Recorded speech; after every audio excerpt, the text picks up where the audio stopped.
एक बार आकाए नामदार मदनी मदीने के ताजदार दोनों आलम के मालिक मुख्तार अहमद मुस्तफ़ा मोहम्मद मुस्तफ़ा के बारगाह में दरूद पाक का नज़राना पेश करें। अल्लाहुम्मा सल्ली अला सय्यिदना शुक्रिना हबीबना नबीना मौलाना मुहम्मद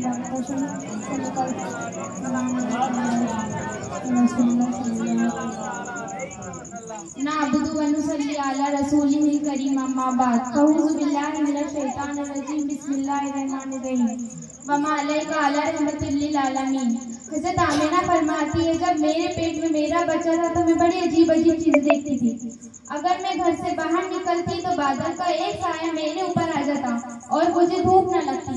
अगर मैं पानी भरने के लिए जमजम के कुएं के पास जाती तो रास्ते में जितनी भी पेड़ की टहनियां हैं वो मेरे सामने झुक जाती। मुझे तो इन 9 महीनों में ऐसी कोई तकलीफ देखने को न मिली जो और औरतों को होती है। यहाँ तक कि मेरा बच्चा मेरे पेट में था तो मेरे सर में दर्द तक न हुआ।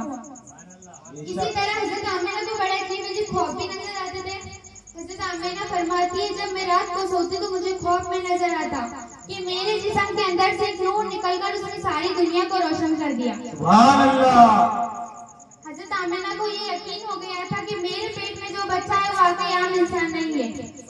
हज़रत मोहम्मद मुस्तफ़ा सल्लल्लाहु अलैहि वसल्लम के दादा हज़रत अब्दुल मुत्तलिब दिन रात काबे के पास जाकर उसका गिलाफ पकड़कर अल्लाह से रो रो कर दुआ करते थे, या अल्लाह मेरा अब्दुल्ला तो इस दुनिया में ना रहा पर उसके घर बच्चे की पैदाइश होने वाली है, या अल्लाह उस बच्चे की हिफाजत फरमा और मेरे अब्दुल्ला की नस्ल को बाकी रख। हज़रत मोहम्मद मुस्तफ़ा सल्लल्लाहु अलैहि वसल्लम के सारे चाचा इस इंतजार में रहते कि हमारे भाई अब्दुल्ला के घर बच्चे की पैदाइश होने वाली है। यहूदियों की किताब तौरात में लिखा था, जब आखिरी नबी आएगा उसके आने से 10 दिन पहले आसमान पर एक लाल रंग का सितारा निकलकर चमकने लगेगा। हमारे नबी मोहम्मद मुस्तफ़ा सल्लल्लाहु अलैहि वसल्लम की पैदाइश के 10 दिन बचे तो आसमान पर वो लाल रंग का सितारा निकलकर चमकने लगा। इसे देखकर यहूदियों में भागदौड़ मच गई। यहूदियों के आलिमों ने यहूदियों को इकट्ठा किया और कहा, आसमान पर वो लाल रंग का सितारा निकलकर चमकने लगा है, इसका मतलब वो आखिरी नबी आने वाला है। जाकर मदीने में मालूम करो किसके घर लड़के की पैदाइश होने वाली है। सुभान अल्लाह। यहूदी मदीने में पहुंचे, मालूम किया, लोगों ने बताया यहाँ बहुत से औरतें मर से पर किसी का वक्त करीब नहीं आया। किसी को 2 महीने बचे थे तो किसी को 4 महीने बचे थे। यहूदी अपने आलिमों के पास पहुंचे और कहा, मदीने में ऐसा कोई बच्चा पैदा नहीं होने वाला है। यहूदियों के आलिमों ने कहा, जाकर मक्के में मालूम करो। यहूदी मक्के में पहुंचे और मालूम किया, लोगों ने बताया यहाँ 5 औरतें ऐसी है जिनके घर बच्चे की पैदाइश होने वाली है। यहूदियों ने कहा, नहीं, ऐसा बच्चा जिसका बाप वफात पा चुका हो ये दुनिया में ना हो। लोगों ने बताया, हज़रत अब्दुल मुत्तलिब का पोता पैदा होने वाला है। उस बच्चे के बाप अब्दुल्ला की कुछ महीने पहले ही वफात हो चुकी थी। इसे सुनकर यहूदियों की हाय निकल गई और वो रोते चिल्लाते अपने आलिमों के पास पहुंचे और कहा, हाय अफसोस, नबूवत यहूदियों से निकलकर मक्के वालों के पास पहुंच गई। क्या कहा? हाय अफसोस, नबूवत यहूदियों से निकलकर मक्के वालों के पास पहुंच गई। सुभान अल्लाह।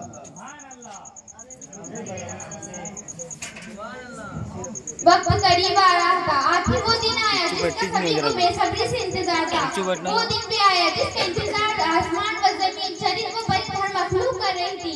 आज उस बच्चे की पैदाइश हुई जिसके वजह से दुनिया को बनाया गया। अगर वो न होता तो कुछ ना होता। आज उस बच्चे की पैदाइश हुई जिसकी खातिर चांद के 2 टुकड़े कर दिए गए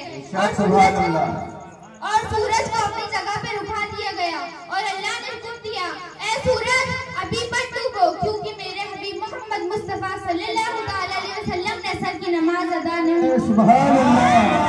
नारे तकबीर, नारे रिसालत, नारे रिसालत। हज़रत जिब्रील अमीन 26,000 बार आयरात का वक्त हो चुका था। हज़रत आमिना के पेट में हल्का सा दर्द उठा। वो समझ गई थी कि बच्चे की पैदाइश होने वाली है। उन्होंने इस बात की खबर हज़रत अब्दुल मुत्तलिब को दी। हज़रत अब्दुल मुत्तलिब ने अपने मोहल्ले की एक दाई शिफा को अपने पास बुलाकर कहा, आज रात तुम आमिना के साथ ही गुजारो, क्योंकि मेरे बेटे अब्दुल्ला के घर बच्चे की पैदाइश होने वाली है। हज़रत आमिना फरमाती है,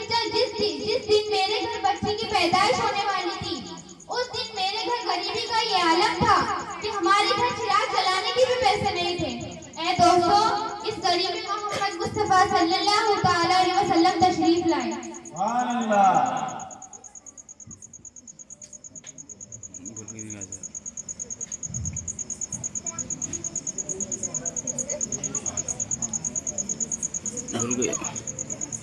इस गरीबी में मोहम्मद मुस्तफा सल्लल्लाहु अलैहि वसल्लम तशरीफ लाए।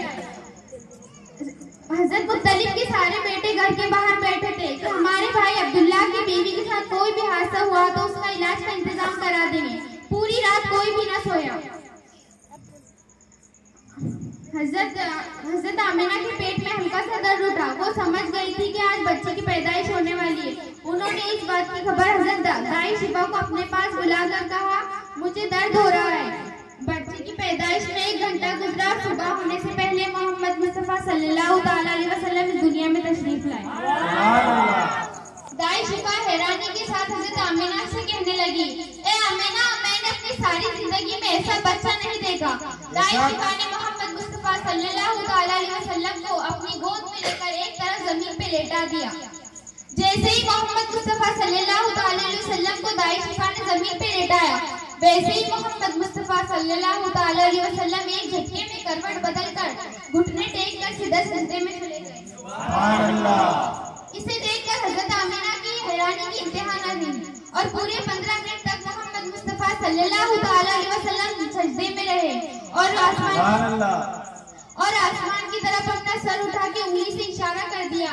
इस दुनिया को पैदा करने वाली सिर्फ एक ही जात है, वो है अल्लाह की।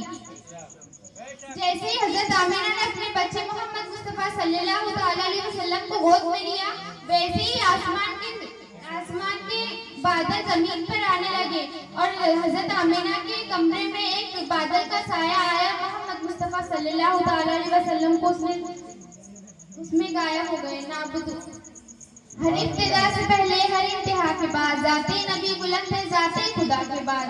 हर इब्तिदा से पहले हर इंतहा के बाद जाते नबी बुलंद है जाते खुदा के बाद। दुनिया में एहतराम के काबिल जितने लोग मैं सबको मानती हूँ मगर मुस्तफा के बाद। अस्सलाम वालेकुम।